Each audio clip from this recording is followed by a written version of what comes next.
కవిత నా పేరు కూడా తీసింది. కవిత గారు నా పేరు కూడా తీశారు. ప్రతాప్ రెడ్డి గారు. నేను 2009లో పోటీ చేశా, 2014లో చేసిన, 2018లో చేసిన. నేను ఎట్టి పరిస్థితుల్లో గజ్వేల్కి ఒకసారి ఎమ్మెల్యే కావాలన్నటువంటి కాన్సెప్ట్. ఆ రోజులలో టీఆర్ఎస్ పార్టీ తరఫున ఇక్కడే ఉండి పనిచేసినటువంటి హరీష్ రావు గారిని తట్టుకోవడానికి, రాజకీయంగా నిలబడడానికి, రాజకీయంగా మాట్లాడినటువంటి మాటలు అవి. వాస్తవంగా కూడా నేను గతంలోనే హరీష్ రావు గారికి వాస్తవాలు చెప్పా.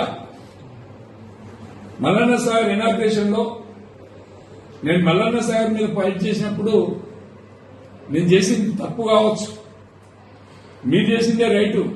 ఇవాళ తెలంగాణకు కాళేశ్వరం వచ్చిందంటే, తెలంగాణకు గోదావరి నీళ్లు వస్తున్నాయి అంటే మీరు చేసింది రైటు, నేను చేసింది రాంగ్ అని చెప్పి ఆ రోజు నేను హరీష్ రావు గారితో చెప్పా.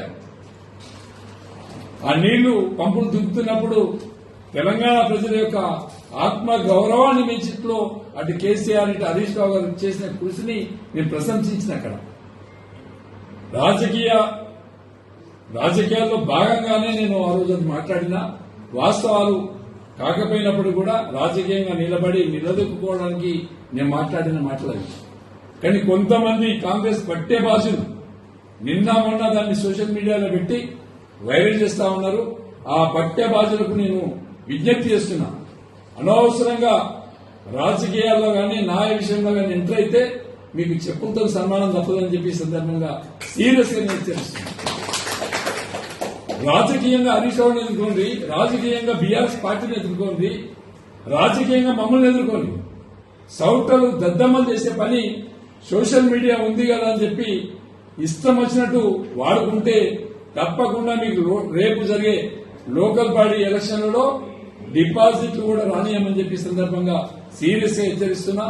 నేను ఏదేమైనా బీజేపీ కాంగ్రెస్ పార్టీ నాయకులు మీరు ఇద్దరు ఒక్కటైనా కూడా మీకు రాష్ట్ర వ్యాప్తంగా కూడా డిపాజిట్లు కూడా రావు. నరేంద్ర మోడీ వచ్చేలా దేకినా కూడా, రేవంత్ రెడ్డి గారి మోకాళ్ళ మీద పనిచేసినా కూడా మీకు ప్రజలు తిరస్కరించిండ్రు, ప్రజలకు దగ్గర రానియని చెప్పి సందర్భంగా హెచ్చరిస్తూ రెండు ముచ్చట్లు చెప్తున్నా. లాస్ట్ కి 8 మంది బీజేపీలను గెలిపించారు, 8 మంది కాంగ్రెస్ లను గెలిపించారు.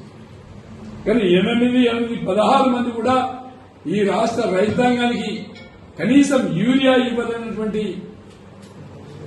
ఇవ్వలేనటువంటి పార్లమెంట్ సభ్యులు. మీకు నైతికత ఉంటే, సిగ్గు శరం ఉంటే, సీము నెత్తులు ఉంటే రాజీనామా చేయండి, మళ్లీ ఎలక్షన్లకు రండి.